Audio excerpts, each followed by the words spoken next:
Bueno, Marina, para empezar, siempre la pregunta que siempre hago es ¿por qué decidiste estudiar geología? ¿Qué es lo que te motivó? A una carrera que por ahí es muy de nicho en algunos puntos, porque yo me acuerdo en la secundaria muchos eran ingeniería, abogacía o medicina, y yo era el único que estudiaba geología y yo digo, ¿estaré por el mal camino?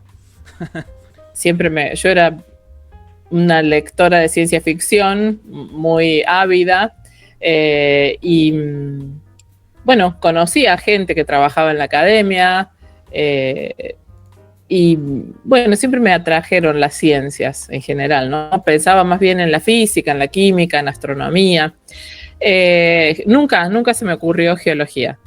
Terminé la secundaria y había tenido una gran profe de historia en los últimos años. Mira. Así que me anoté en historia. Esa fue la primera carrera que yo empecé a estudiar. Pero lo que pasa es que, bueno, cuando empecé en historia, rápidamente me di cuenta de que me faltaba toda la parte de ciencias que yo siempre había preferido, ¿no? Entonces, si bien tenía historia que me gustaba y me gusta hasta el día de hoy, no tenía toda la parte de, bueno, extrañaba un poco la química, la matemática, ¿no? Claro. Que eso no lo encontré. Entonces, bueno, me puse a pensar qué otra cosa hacer o qué hacer complementariamente a la historia. Yo en aquella época tenía la idea por ahí de hacer varias cosas en paralelo, lo cual después fue completamente imposible. Claro. Yo no lo pude hacer, hay gente que lo puede hacer, yo no pude. Y bueno, ahí me encontré con una geóloga, yo ya la conocía desde hace tiempo, pero fue la primera vez que charlé con ella no sé, se dio esa charla como, bueno, estoy estudiando historia, pero no encuentro todo lo que yo querría. Y entonces ella me dice, después fue mi profe de sedimentología, Mónica, me dice, pero vos ¿a vos qué te gusta? Y entonces yo, siempre cuento la anécdota, me la acuerdo, es súper clarita. Yo le digo, a mí me gusta la matemática, la física, la química, me gustan las ciencias y me gusta la historia. ¿Y qué me dijo Mónica? Y estudia geología. Claro. Porque tiene matemática, física, química y tiene historia. Así que, y yo dije, no sé de qué habla esta mujer, pero bueno, vamos a probar. Así que ahí fui, me anoté en geología y bueno, con algunas idas y vueltas me terminé quedando, porque tampoco, la geología tiene una particularidad. Yo estudié en la Universidad de Río Cuarto, éramos muy poquitos alumnos y para segundo año, yo cursé primer año, tenía compañeros, pero para segundo año me quedé sola. Entonces tenía que cursar, yo de ahí en adelante me veía sola cursando la carrera y era duro, imagínate. Así que bueno, me cursé algunas materias de geología en segundo año y después dije, bueno, ¿qué? ¿Me voy a quedar en geología? Bueno, muy cambiante siempre, ¿no? Hice algunas pruebas en otras carreras, ese segundo año en microbiología, bueno, siempre ya me quedé en la facultad de exactas. Y bueno, al final me encontré con nuevos compañeros todavía al año siguiente y ahí ya dije, bueno, no, con compañeros me quedo en geología. Yo soy medio como grupal, ¿no? Entonces, sola se me iba a hacer muy difícil llevar adelante la cursada. O sea, era cuestión de esperar un año y cursar con un nuevo grupo. Así que, bueno, ahí ya me quedé y ya me fui entusiasmando. Pero mira, fue muy casual mi elección de la geología y terminar haciendo esta carrera. Después, por supuesto, a medida que fui ya avanzando en la carrera y cuando me recibí y empecé a trabajar, nunca se me ocurrió, nunca se me cruzó por la cabeza que hubiera sido mejor otra alternativa. Siempre uno puede entusiasmarse con cosas que no había pensado que se podía entusiasmar. Pero, digamos, a mí siempre me ha resultado como muy, muy satisfactoria la elección de haberme quedado en geología. En distintos trabajos, haciendo distintas tareas, pero yo he encontrado que la geología me da la posibilidad de una versatilidad que no me había imaginado que podía tener. en lo profesional. Así que bueno, la verdad que estoy muy contenta. Hace la semana que viene hace 25 años que me recibí. Wow. Y estoy no me aburro jamás, sigo como súper fanática. Sigo leyéndome. Tengo muchos amigos geólogos con los cuales hablamos de geología. El club de la geología. Sí, bueno, de hecho tengo un club de geología, ¿no? Que para aficionados. Así que literal, es bastante literal la cosa. Y yo te hago una pregunta porque vos me dijiste que en ese segundo año te costó porque estabas como sola, digamos.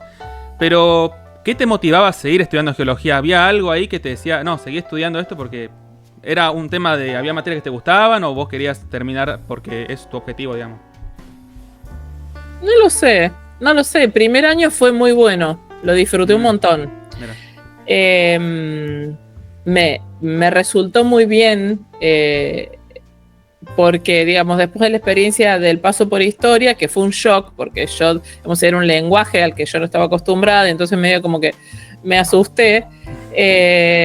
Volver a las exactas, desde lo que yo había pensado toda la vida, y ponerme a estudiar matemática, química, bueno, geología, introducción a la geología, biología, era como una inmersión en las ciencias, así como desde muchos ángulos distintos, y yo estaba fascinada.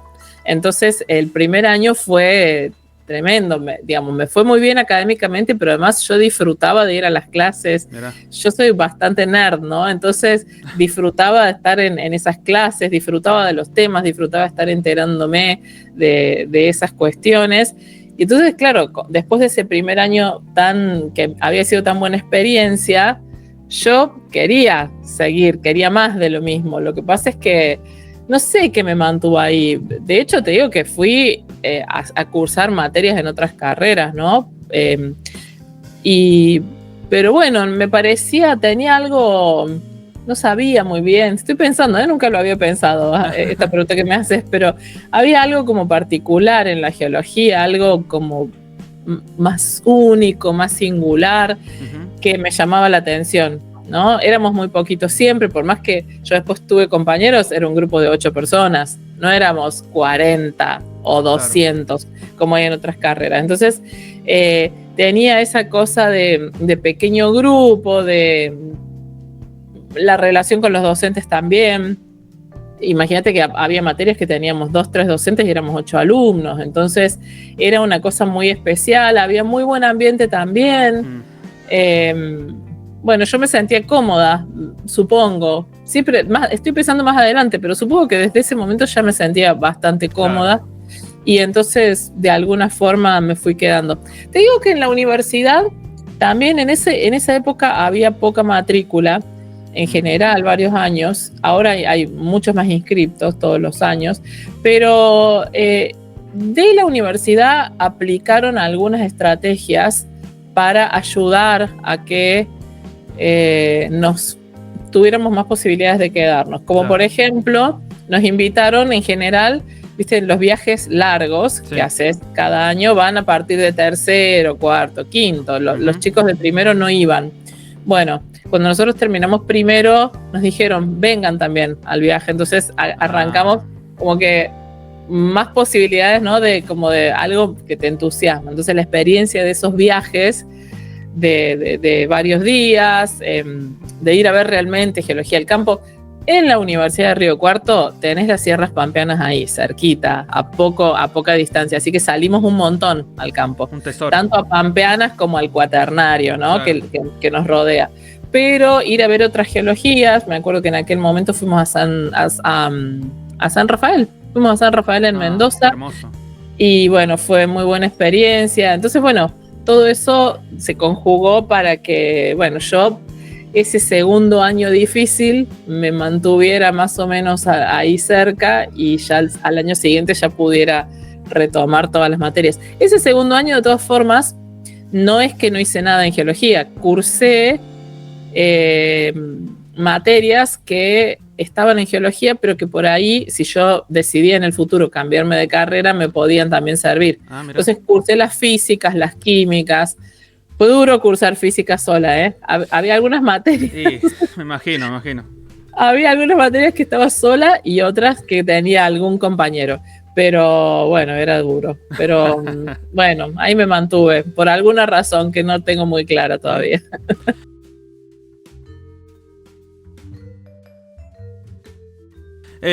Bueno, y después, ¿cómo seguiste? Una vez que te recibiste, ¿decidiste el camino de la industria o primero la investigación? ¿Cómo fue ese camino después? Bueno, yo quería ser investigadora, siempre. Mira. Yo sabía que no importaba lo que estudiara, quería ser investigadora. Ese era como mi objetivo. Uh-huh. Eso era lo más importante en la vida. Y adivina qué, nunca fui investigadora. nunca pude entrar en el sistema de investigación. Yo me recibí a fines del 99 uh-huh. Y bueno, eran años difíciles, no había muchas becas para entrar al sistema de investigación, que es como uno entra, ¿no? Me presenté a alguna convocatoria de CONICET, pero no quedé. Me presenté en Puerto Madryn, me acuerdo, en esa sede, y no quedé. Y bueno, mi pareja, que también es geólogo, tampoco quedó. Bueno, no pudimos entrar en el sistema de investigación. Así que durante ese año, bueno, estuvimos buscando trabajo, porque llega un momento que, bueno, tenés que buscar un trabajo. Claro. Sí. En lo que más te gusta o en lo que no te gusta tanto. Bueno, tuvimos la suerte de conseguir trabajo en YPF, que en ese momento era Repsol YPF y que estaba ampliando sus equipos y estaba ampliando la operación también. Así que bueno, sin esperarlo de ninguna manera, porque nunca me había yo planteado trabajar en la industria, jamás. Mira. Bueno, empecé a trabajar en la industria y bueno, sí que yo era muy entusiasta en aquel momento porque me fue bárbaro. Me encantó la experiencia. Sí, está bueno. Y bueno, y después terminé trabajando 16 años en la industria petrolera. Wow. Con idas y vueltas. Cuando nacieron mis hijos, dejé un tiempo, después volví. Uh-huh. Entonces, yo tengo como esta sensación de que la geología me ha acompañado también en mi vida, en las decisiones que he tomado, porque pude, cuando quise quedarme con mis hijos cuando eran chiquitos, lo pude hacer. Después volví a conseguir trabajo. Uh-huh.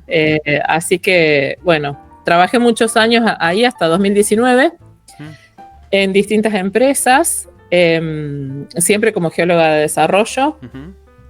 Y después de ahí, en 2019, dije, bueno, quiero hacer otra cosa, que no la tenía muy clara todavía. Y ahí empecé con este camino medio que no hay tantos antecedentes, no está tan marcado, no hay tanta, digamos, no conozco gente que haya, digamos, hecho algo muy parecido a lo que estoy haciendo yo. Uh-huh. Esto de la divulgación, de hablar de geología, pero para afuera del colectivo geológico. Uh-huh. Yo no conozco mucha gente que lo haga y la mayor parte de las personas que lo hacen, tanto en Argentina como en otros países, son de la academia. Entonces claro. Son investigadores que como parte de su praxis uh-huh. hacen divulgación. Y bueno, yo lo empecé a hacer por mi cuenta, ¿no? Sin ser investigadora. Eso quiero decir, ¿no? Porque hay muy buenos divulgadores desde la investigación. Uh-huh. Y bueno, eso, empecé adivinando, me tuve que aprender un montón de cosas, también después de ser como un poco ya estar cómoda y ser un poco experta en la geología de hidrocarburos, que era lo que yo había hecho siempre. Bueno, empecé desde cero de nuevo, ¿no? Bueno, y ahora después seguimos con la parte de divulgación que me interesa un montón, pero me gustaría conocer tus primeros pasos en la industria, ¿no? Porque uno de la teoría en la facultad ve las cuestiones, los libros, todos los modelos están perfectamente ordenados, va al campo y la realidad es totalmente distinta a lo que uno leyó en el libro, ¿no?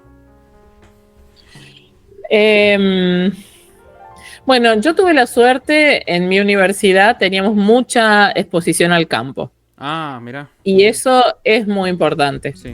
Entonces, esa incomodidad que uno siente cuando llega al campo y no entiende nada, uh-huh. Yo estaba familiarizada con eso, ¿no?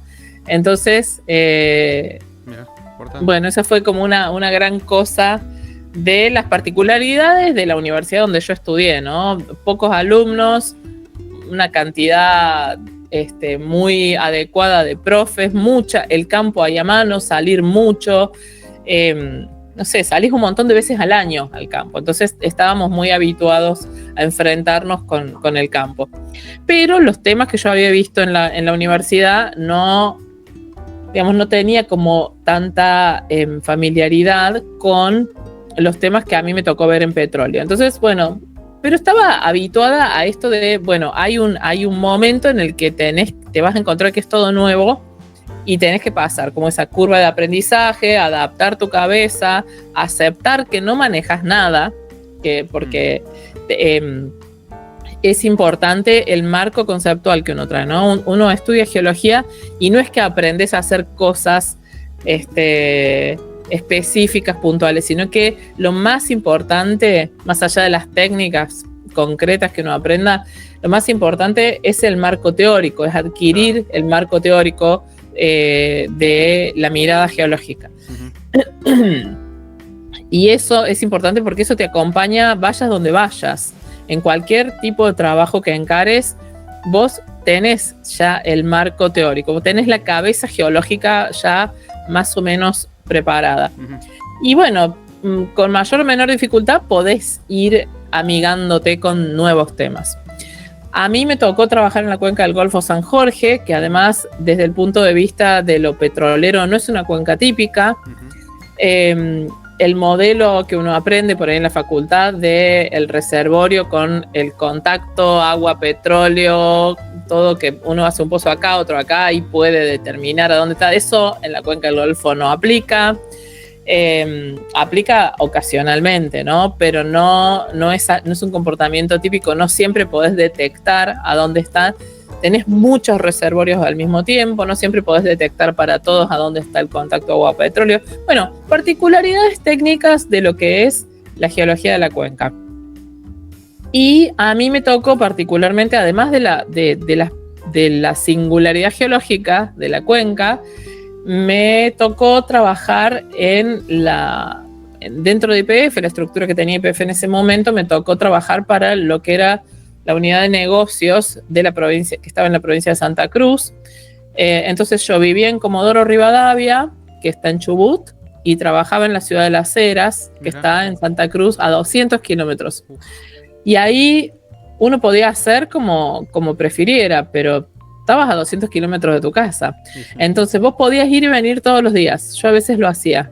Iba a 200 kilómetros a la mañana, trabajaba todo el día y me volvía a 200 kilómetros a la noche. Eso, YPF tenía colectivos, tenía un avión también que iba todos los días y venía. Eso era más corto el viaje. Si no, podías quedarte a dormir allá porque YPF tiene todavía sus hoteles ahí en Las Heras. Pero bueno, el estilo de vida fue duro para mí, la adaptación. Una vez que pasé el periodo de adaptación, todo fue hermoso, porque la verdad que fue un trabajo que disfruté un montón, con gente, con amigos, con compañeros, con profesionales muy generosos. Todo el mundo me recibió muy bien, me compartieron, me acompañaron a aprender. Nadie nunca se guardó nada, todo el mundo compartía lo que sabían, se sentaban una mañana entera a explicarte. Bueno, era un ambiente de trabajo la verdad es que muy disfrutable también. Qué bien. Bueno, yo tuve esa experiencia, no sé, habrá que preguntar, sí. Habría que hacer una encuesta a ver qué piensan los otros. Yo lo viví así. Así que bueno, ahí me quedé 7 años y fue muy lindo, la verdad. Bueno. Fue una gran experiencia. Y desde ahí, bueno, qué sé yo, la escuela de formación de YPF es muy buena y entonces ya uno tiene como, cuando vas a cambiarte de trabajo, vas a buscar en otras empresas u otras opciones, bueno, haberte formado en esa escuela de geólogos es como una gran cosa, ¿no? Porque se sabe que uno aprende, te fogueas, el ritmo de trabajo era infernal. Claro. Bueno, más allá de las operaciones que salen a la madrugada y que tenés que ir al pozo, ir, venir, qué sé yo, que era todo como un ritmo muy frenético. Uno no se imaginaría, ¿no? Que en el centro de la provincia de Santa Cruz había gente así como trabajando a 1000. Bueno, era así. Pero además, bueno, el ritmo de perforación era muy intenso, entonces aprendías un montón. O aprendías, o bueno, no sé, en algún momento te ibas a buscar un ritmo de trabajo más tranquilo. A mí me resultó muy divertido, muy entretenido y fue una gran experiencia. Bueno, así que... Eso me da... Cuando veo algunas historias de tu Instagram o posteos, digamos, como que se ve como que no todo en geología es geología realmente. También está la parte humana, ¿no? Las emociones, ¿no? La compañía que vos siempre estás mencionando, la importancia de un buen grupo, el acompañamiento, y todo eso por ahí uno no lo ve en un teórico, porque bueno, el teórico es más técnico, está enfocado a un punto en especial. Pero detrás de todos los trabajos, detrás de cada profesor hay un montón de experiencias, anécdotas que te forman también como geólogo, ¿no? Sí, bueno, yo soy muy así, no sé, yo lo veo así, ¿no? No todos mis colegas ni mis amigos lo ven así necesariamente, ¿no? Hay gente que tiene distintos estilos de trabajo. Claro. Para mí es muy importante el entorno donde yo trabajo, porque yo enseguida me pongo a charlar con la gente, no sé, bueno, hay un montón de anécdotas por ahí. A veces he estado haciendo algún live en Instagram y pasó por ahí un ex compañero de IPF y yo me río porque me acuerdo de anécdotas que yo por ahí, por ahí no éramos tan cercanos ni tan amigos y yo me enojaba porque no me respondían y entonces hacía un berrinche y todos se me reían y bueno, después nos hicimos amigos, pero sí, esas cuestiones de, qué sé yo, supongo que es más personal, ¿viste? Para mí es muy importante eso, de hecho... yo no aprendí demasiado sobre lo que era el mundo laboral fuera de la academia cuando cursé en la universidad, pero bueno, hay muchísimas cosas también que no aprendí y muchas otras que sí aprendí y que me acompañan desde hace 25 años, entonces yo creo que no se puede cubrir todo en la universidad, es muy importante, hay algo que si no lo aprendiste en la universidad es difícil aprenderlo después, que es el marco conceptual, es formarte la cabeza como para mirar con el lenguaje geológico. Eso es difícil. Después, cuando estás expuesto al mundo laboral, de una forma o de otra vas aprendiendo, te vas adaptando. Para mí es función de la universidad, que sobre todo en una carrera de ciencias como es la nuestra, adquirir ese marco teórico. Eso es fundamental, es lo fundacional en cada profesional. Y bueno, y después el resto, si uno trabaja, no sé, en una corporación, aprenderá la cultura de trabajo de esa corporación. Si trabajas por tu cuenta, lo mismo que pasa en otras profesiones, ¿no? No es lo mismo la experiencia del médico que va a trabajar en un hospital público, en un hospital rural, que en un gran hospital de una gran ciudad. Bueno, eso después, para eso están las primeras épocas en cada trabajo, ¿no? Uno se adapta y aprende los modos de ese trabajo. Pero a mí, de hecho, el trabajo que tengo ahora, que es en divulgación, como divulgadora independiente, sin relación con ninguna institución, también lo tuve que aprender desde cero. Pero yo siempre tengo como núcleo desde el cual parto la mirada geológica. Y eso me parece que es importante y que yo siento que lo adquirí en un muy buen entorno universitario, ¿no? Que eso fue muy fuerte en mi caso, en mi universidad.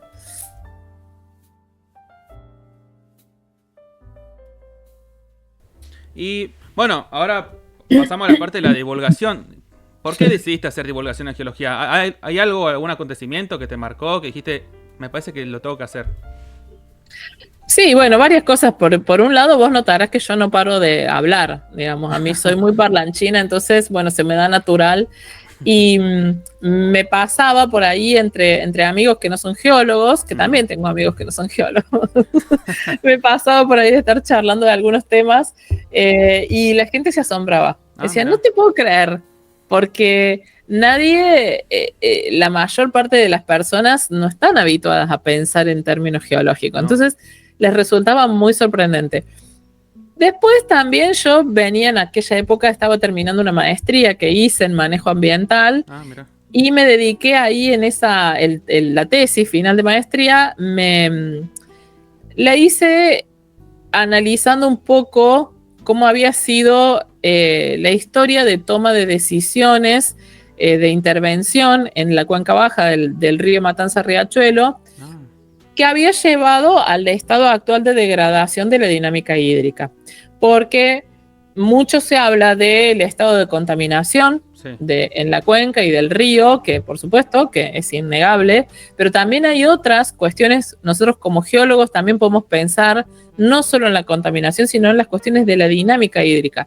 ¿Cómo se movía el agua antes de que la ciudad y el área metropolitana se expandieran por la zona y ocuparan la zona y la ciudad fuera creciendo? La ciudad de Buenos Aires me refiero, y todas las ciudades de alrededor que conforman el área metropolitana y que ocupan parte del territorio de la cuenca. ¿Cómo era la dinámica hídrica antes y cómo es ahora? Y desde el punto de vista ambiental, que yo estaba haciendo una carrera en manejo ambiental, lo que se considera degradación ambiental, que es la pérdida de funciones ecológicas, pérdida de funciones, ¿no? Entonces, bueno, ¿cómo, por ejemplo, el extender una línea de ferrocarril, como los puentes de un lado a otro, que por supuesto son necesarios para el transporte, tienen sus funciones sociales y en lo económico, pero eso tiene un impacto. Bueno, claro. ¿Cómo es el impacto a nivel de la dinámica hídrica? ¿Qué es lo que se perdió con eso? Entonces, yo ahí terminé con una idea muy fuerte. Todavía trabajaba en petróleo. Terminé con una idea muy fuerte, que es la siguiente, que es muy, digamos, que la dinámica terrestre en tiempos históricos y en la actualidad es lo mismo, no es un factor que se tenga en cuenta en general, o por lo menos en el caso de la cuenca baja del Matanza-Riachuelo, que es lo que yo analicé, pero por ahí uno mira otras situaciones y lo puede hipotéticamente extender. No son factores que se tomen en cuenta a la hora de tomar decisiones en el desarrollo y demás. Y eso yo dije, ¿y por qué es eso? Eso fue como el resultado de ese trabajo. Y después dije, ¿por qué es eso? Y me quedé pensando, los geólogos hablamos muy poco fuera de la geología. Hablamos entre nosotros, nos gusta, estamos como formados para demostrarle a nuestros colegas y a los editores de las revistas cuán sólido es nuestro trabajo, a dar muchos argumentos en ese sentido, pero no hablamos tanto como por ahí podríamos hacerlo con la sociedad fuera del ámbito geológico, fuera de nuestros colegas. Claro. Y bueno, cuando eso, juntado con que yo tenía ganas de hacer un cambio, porque también soy una persona que siempre me gusta como hacer cosas nuevas, y era un buen momento en ese momento para plantear ese cambio para mí, y dije, bueno, ¿y si, no sé, me voy de petróleo y a dónde me voy? ¿Y qué hago? Bueno, voy a intentar algo que tenga que ver con la divulgación. Y ahí arranqué. Y después, bueno, eso se fue transformando. Uno ve la respuesta de la gente y vas viendo, bueno, a la gente le gusta más esto, hay que ir por acá, por allá. Exacto. También, viste, bueno, encontrar las dificultades del trabajo en divulgación, porque no es... Hay que encontrar un equilibrio entre hablar con rigurosidad, no decir cualquier cosa, por no hipersimplificar, ¿no? Pero que al mismo tiempo no sea un plomo, vamos a decir, no sea un bodrio, ¿no? Sí. Porque si no... se aburren. Se duermen. Claro, la gente se aburre. Si uno está 4 horas hablando de un mismo tema, es difícil mantener la atención. Entonces, bueno, pero ¿cómo hacerlo sin hipersimplificar? Me parece muy interesante, me resulta muy atrapante el problema como problema profesional. ¿Era? ¿Cómo hacerlo? No tengo la respuesta, yo voy probando y voy entendiendo que algunas cosas funcionan, otras no. Ves cuando te equivocás, decís, acá no me gustó cómo me quedó. Ya quedó la pieza, ya está ahí, ya la gente la vio, pero la verdad no me gustó. Lo podría haber explicado de otra forma, tendría que haber incluido tales o cuales elementos. Entonces, bueno, uno va aprendiendo en ese sentido. También me parece que es como cualquier trabajo.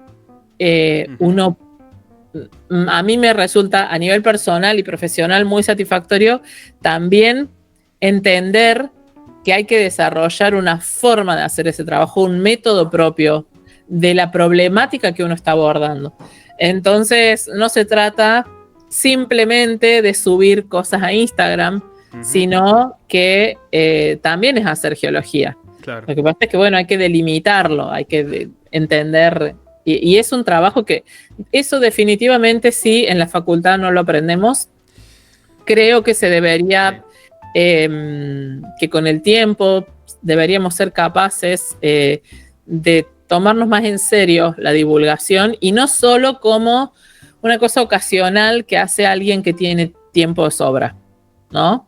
Sino como un trabajo realmente que puede ser muy útil también para la sociedad. Así lo pienso yo, no sé. No, es que, lo que pienso hasta ahora. Yo eso es lo que quería hacer una reflexión, digamos, cómo es el detrás de un reel tuyo, digamos, ¿no? De una geóloga en la sala, vos das tu video, lo presentás de 1 minuto o menos a veces, pero cómo es el detrás, te preparás el guión, tenés que armar el tema, a ver qué cosas puedo decir, qué cosas no. Hay todo un trabajo que uno dice, a veces uno, siendo geólogo, dice, che, pero no lo dijo muy simple, me parece que el tema está muy simplificado, yo no lo diría así, yo doy clase en los teóricos y no lo doy así. Pero uno tampoco, como decís vos, tampoco puede estar 4 horas hablando de un tema, porque ya... yo no quiero, o sea, yo lo que quiero hacer es transmitir la geología a alguien que no sabe, que está dando sus primeros pasos, o la primera vez que escucha de geología incluso, y no está en un teórico de la universidad de 4º año, digamos. Entonces, claro, vos también tenés que poner el contexto.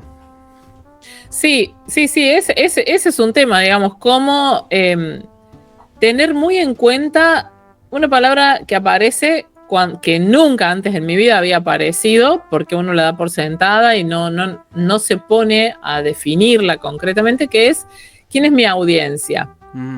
Bien.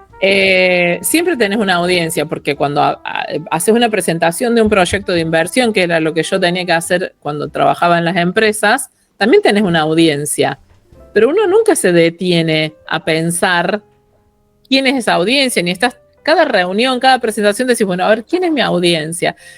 Quizás sería un buen ejercicio, ¿no? Porque no es lo mismo presentar los resultados de tu tesis a un tribunal académico que escribir para un artículo que lo querés presentar en una revista de alto impacto, o escribir para un congreso nacional. Es distinta la audiencia. Y no necesariamente lo tenés que formular, es la mejor estrategia hacer una sola pieza y a todo el mundo darle lo mismo. Entonces, y acá más complejidad todavía. O sea, ¿quién es mi audiencia? Porque ya no son los gerentes de una empresa, no estoy escribiendo un paper. Entonces, yo tengo que, depende de la audiencia y del objetivo que yo tenga, es cómo tengo que formular el tema.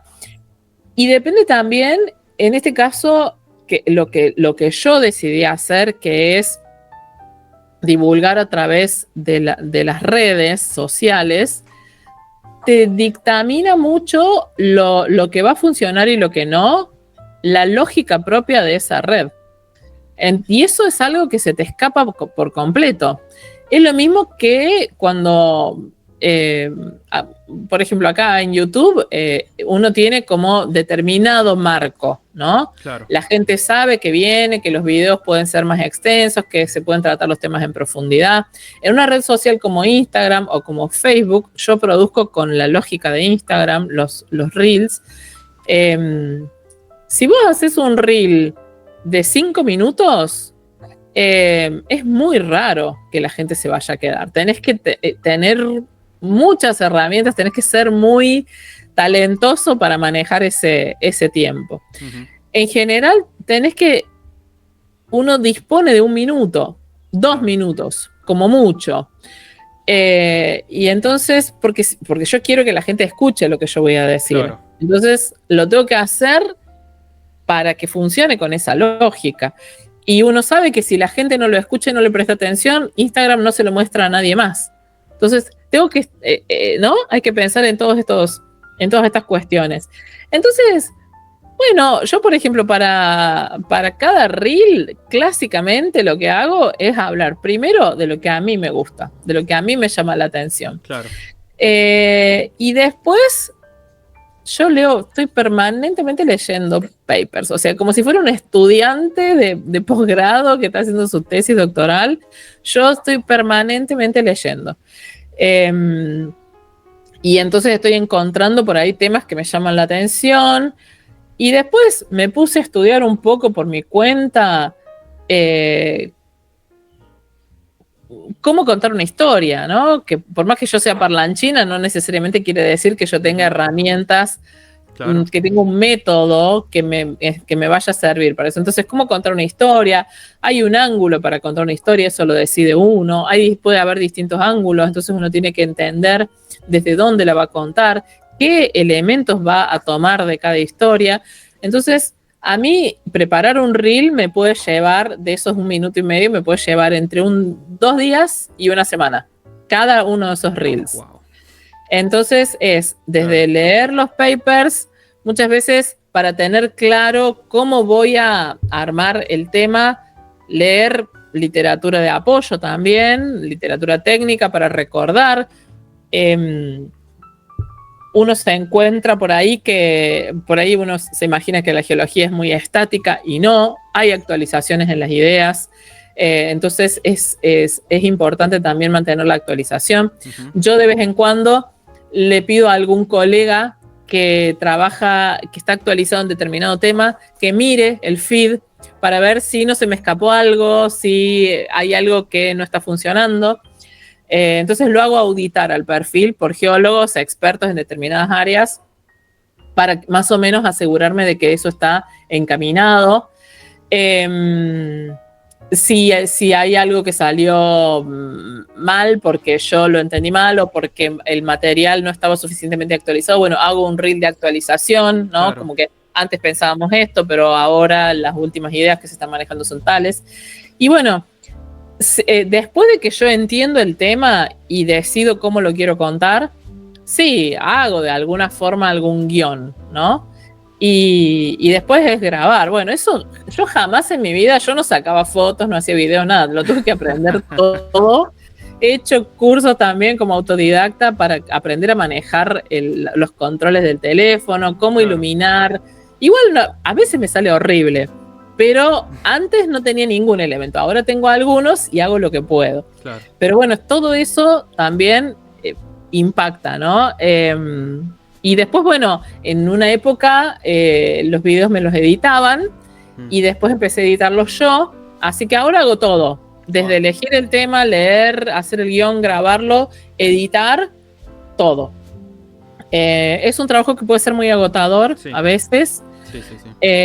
Y bueno, ahora estos últimos meses, por ejemplo, después de que hice un curso de geología de campo con gente que no son geólogos, que fuimos en octubre, y después de ir y volver, ya bajé un poco el ritmo de la producción de contenido y ya arranco de nuevo el año que viene, bueno, para renovar ideas también, ¿viste? Para no cansar a la gente, yo estaba muy agotada también de ese ritmo de producción, así que, bueno, es esa la historia de la producción de esos contenidos. Siempre mucha lectura, es como estudiar, estar siempre estudiando.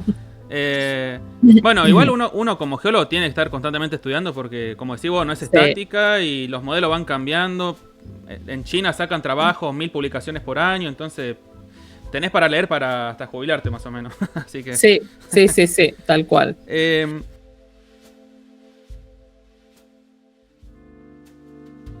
Bueno, y algo importante para tener en cuenta es el tema de las redes sociales, ¿no? Porque exponerse a las redes sociales, al principio, bueno, por ahí son amigos, colegas que hablan entre ellos, comentan tus videos, pero después empieza a llegar más público, más gente, y tenemos críticas negativas tanto como positivas. ¿Cómo pudiste manejar eso? ¿Te complicó al principio o lo manejaste bien?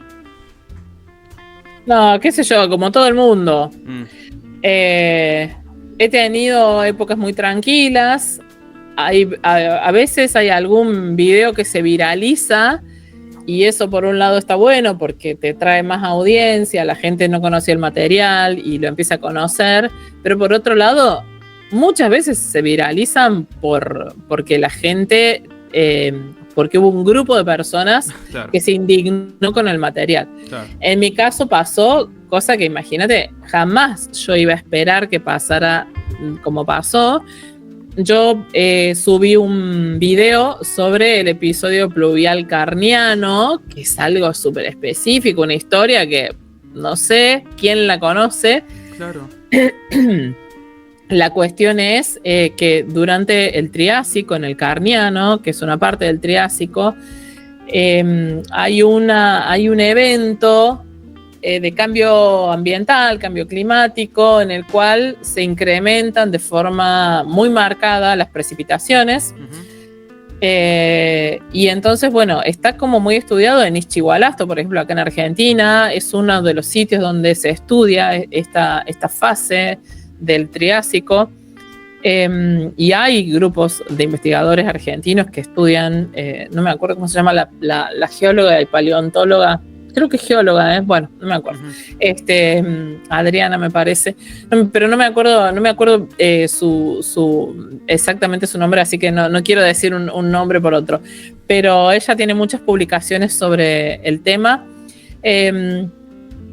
Y bueno, la cuestión es que este evento se ve, se registran las rocas en muchos lugares del mundo, entonces hay un montón de evidencias y líneas de evidencias que se analizan como para reconstruirlo. ¿Por qué ocurrió y cuál fue el impacto? Y aparentemente después del episodio pluvial carniano, que básicamente, yo lo conté, fue un episodio en el que a lo largo de un par de millones de años llovió muchísimo. Bueno, después de esto hay también radiaciones, ¿no? Hay nuevas especies, hay un recambio biótico.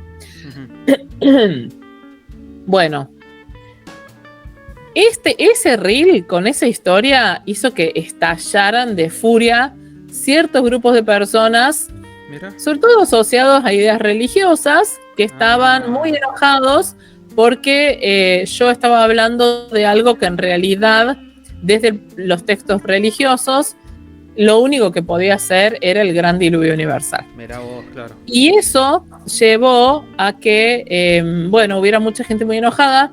No todas las personas religiosas venían enojadas. Había personas religiosas que venían interesadas a ver de qué se trata esto. No es que era una generalidad, pero ese accionar, digamos, se distribuyó entre algunos grupos religiosos muy, no sé, de mirada como muy fija, ¿no? Muy extrema, y eso llevó a que ese reel explotara. Tiene casi 1 millón de vistas, es de hace tiempo, ya de hace años. Mira.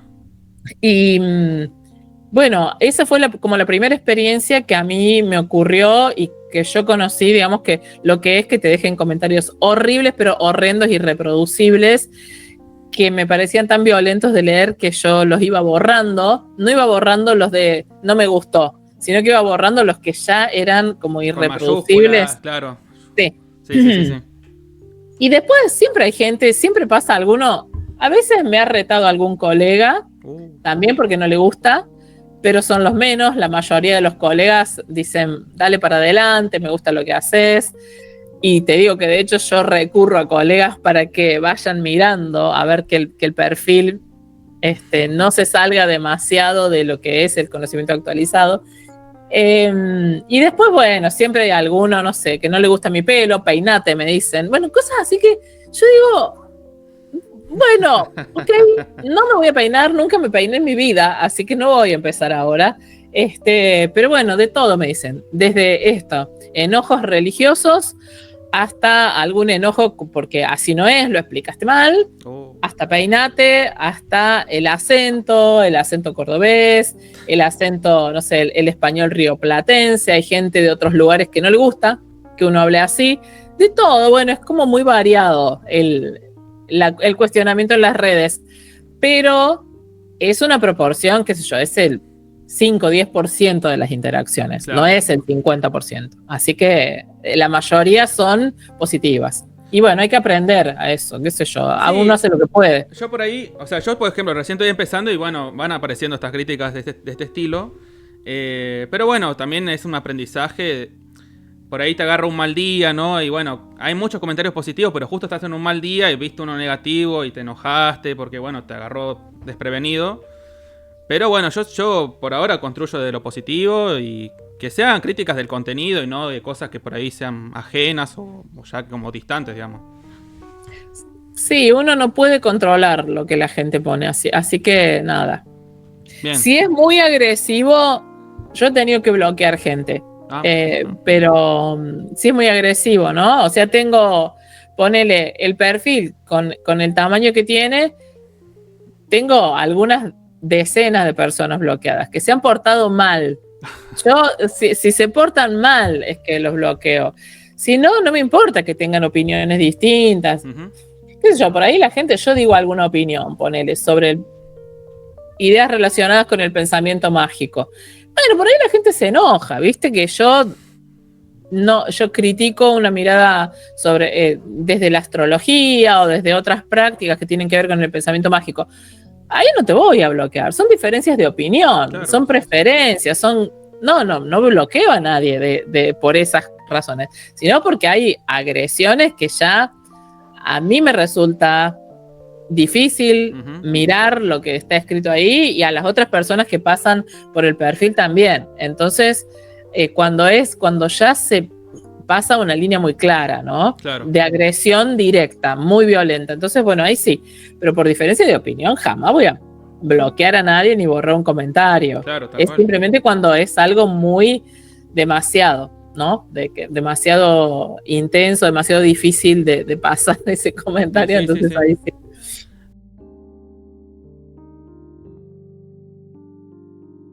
Bueno, una reflexión que yo tengo siempre, creo uno de los desafíos más grandes que uno como divulgador de geología tiene es el tema del tiempo geológico. Un tiempo que parece que estamos en otra realidad, porque uno está acostumbrado a segundos, horas, qué hora es, cuántos años tenés, cuántos años pasaron en tal cosa, y después viene alguien a decirte, no, esto fue hace 60 millones de años. Como, ¿qué? ¿Qué es esto?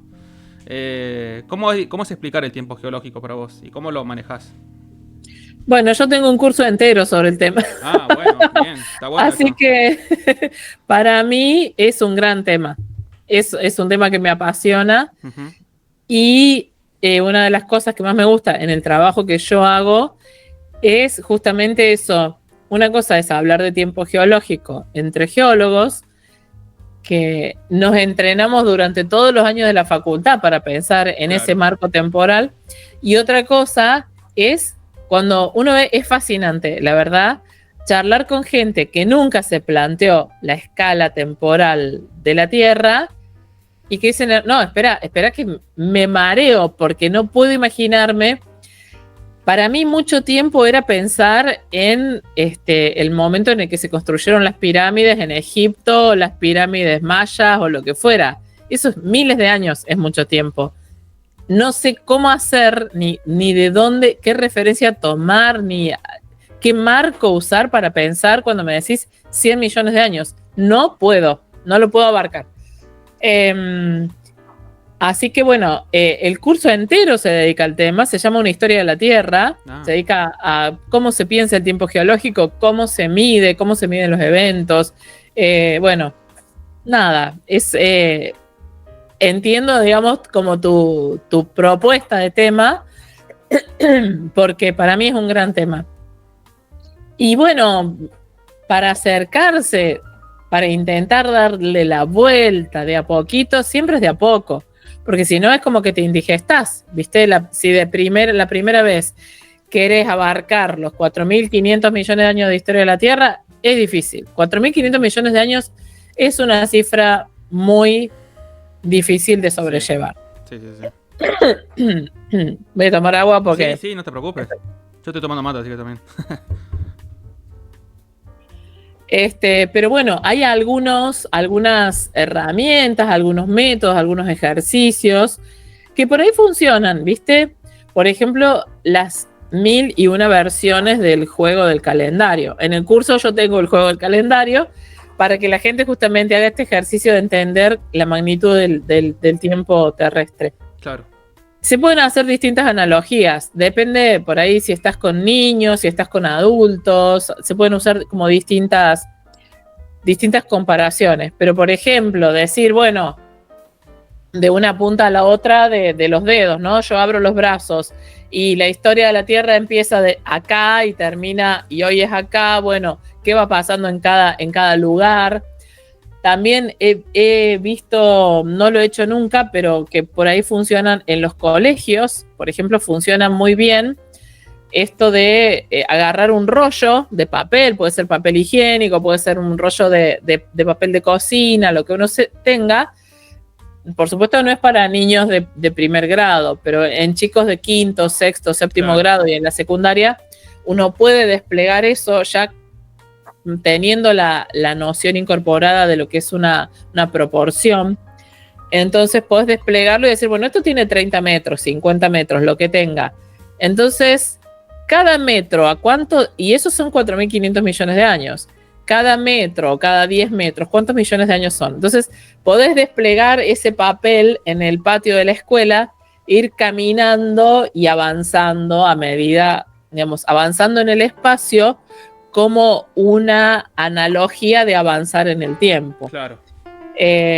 Después también está la comparación con un día, ¿no? Entonces, si a las 0 horas inicia la Tierra, bueno, y a las 12 de la noche son los 4.500 millones de años, digamos, es hoy. Bueno, ¿a qué hora es que existió Pangea? Ajá, mira. ¿A qué hora? Bueno, entonces uno puede como usar distintos, partir de lo conocido para que eso que la gente ya lo tiene incorporado, cuánto dura un día, cuánto dura, no sé, el tiempo que quieras, y partir de lo conocido y desde ahí hacer como, es un poco como lo cartográfico, ¿no? Hacer una transformación del espacio 3D al espacio 2D, tenés que, bueno, hacer ciertos supuestos, pero vas transformando. Entonces, de lo que vos conoces, que es un día, y ya sabes, lo podés abarcar, cuánto dura un día. Bien. Decir, bueno, si el tiempo de la Tierra fuera un día, entonces tantos minutos serían equivalentes a tal etapa, ¿no? Entonces, bueno, yo por lo menos lo manejo de esa forma.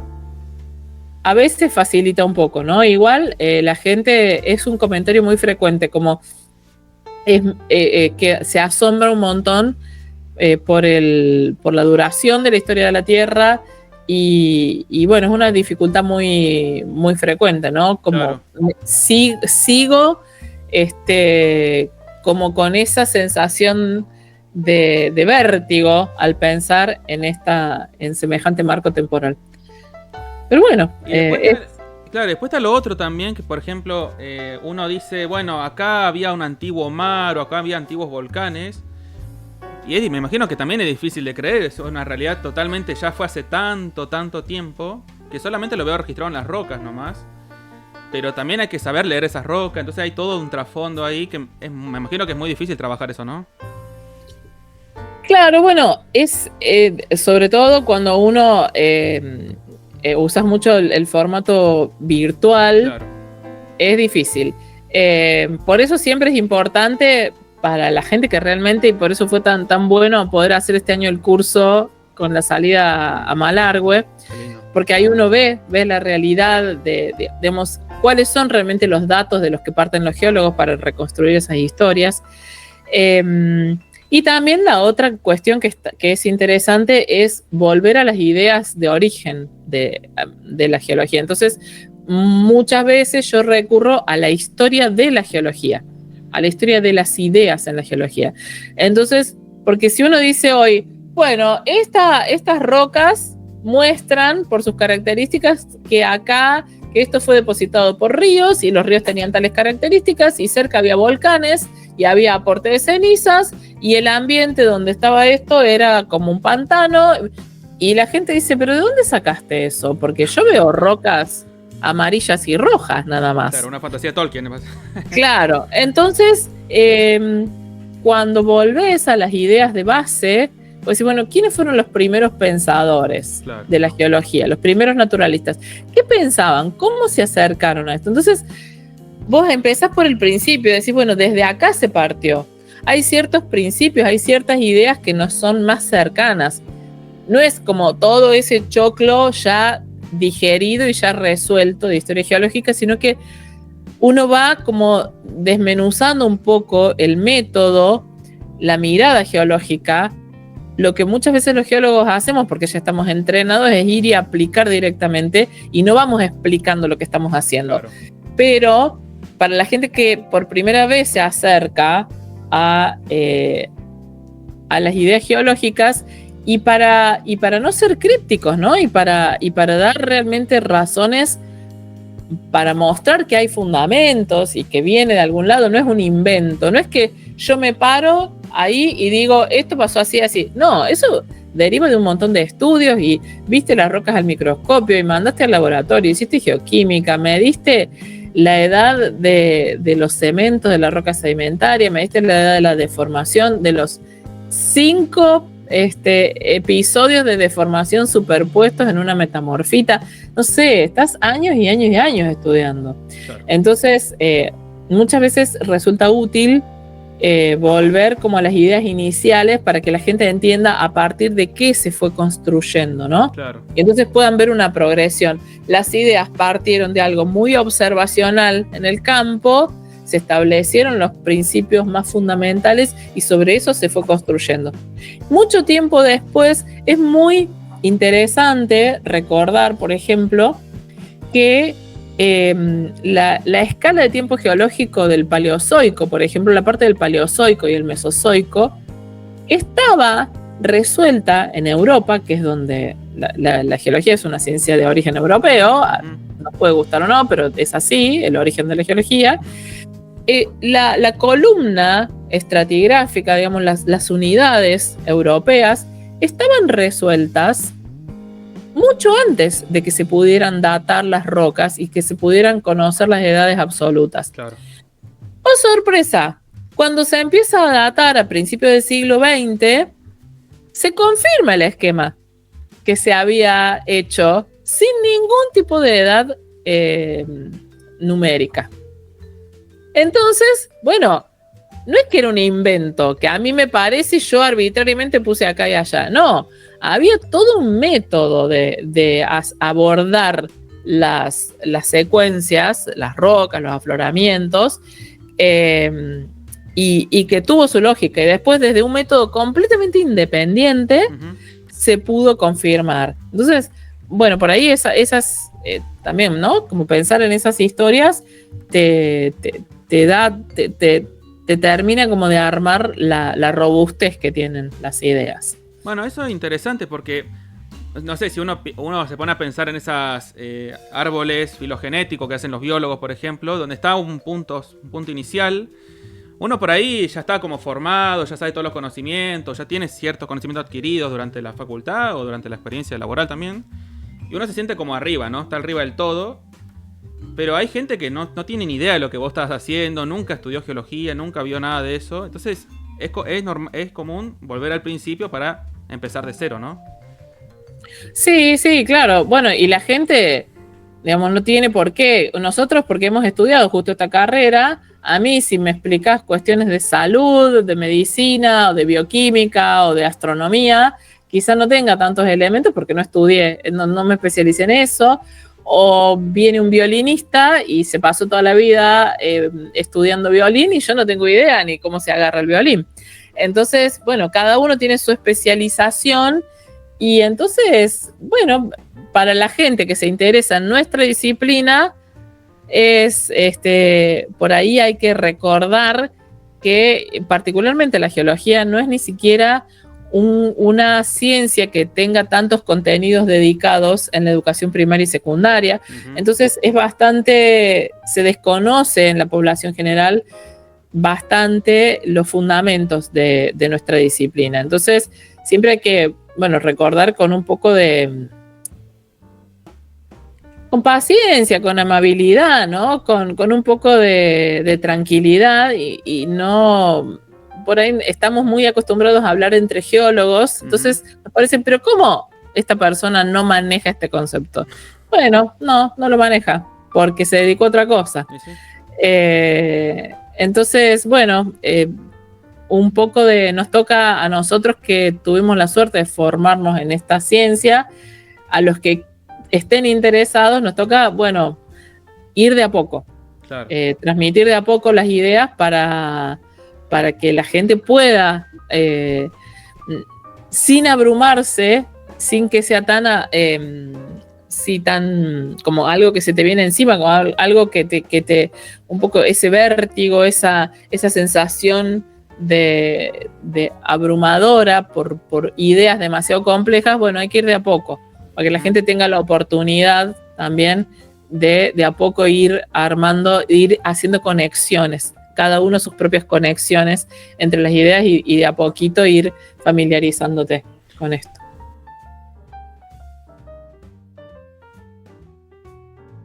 Bueno, Marina, para ir cerrando, así no te saco más tiempo. Ya. Dale. ¿Cuáles son tus próximos desafíos ahora a futuro? ¿Qué nuevos tipos de contenido? ¿Qué tenés pensado hacer? ¿O transmitir alguna información de alguna manera? ¿Cuáles son tus próximos desafíos a futuro?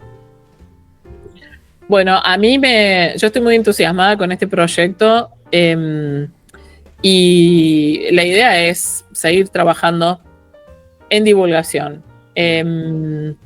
Un poco por mi misma forma de ser, que siempre me gusta hacer cosas nuevas.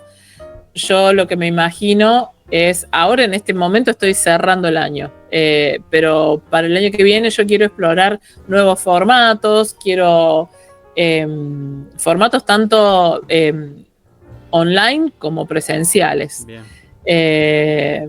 También tengo algunas ideas, no sé, por ejemplo, a mí me gustan mucho los juegos y bueno, no sé, me gustaría también explorar esa línea, ¿no? Desde la geología, desde lo científico, no sé, explorar eso bien. A ver, es un mundo entero también, ¿no? Hay distintos formatos, distintas audiencias también. Y bueno, no sé, se me ocurren millones de ideas. Hay que ir de a poco. Y bueno, para mí es siempre. Yo tengo claro que este proyecto a mí me resulta muy interesante y que desde que empecé hasta el día de hoy ha crecido un montón. Y entonces me parece que tengo los elementos suficientes como para decir, si sigo por este camino, van a seguir pasando cosas interesantes. Bien. Así que tengo justamente ahora, durante el verano, tengo que como armar las ideas, porque de todas las que se me ocurren, bueno, elegir lo que voy a querer ir... en donde voy a querer poner mi tiempo en los próximos meses, pero bueno, siempre es por el lado de la divulgación. Será producir, no sé, desde intentar nuevos estilos de contenido para las mismas redes, hasta probar otras redes, probar otros formatos, trabajar con otros colegas, no sé, un montón de cosas se me ocurren. También me gustan mucho a mí las intersecciones, ¿no? Trabajar con gente del arte, con gente de otras disciplinas. Así que, bueno, siempre, si yo pudiera elegir como una palabra, sería variedad, diversidad. Siempre voy a ir por ese lado. Bien. Bueno, Marina, ahí dejo de grabar, seguimos hablando un ratito más. Y nada, te felicito por este gran proyecto. Y bueno, nos estamos hablando en algún próximo podcast. Dale. Gracias, Francisco, por la invitación a charlar.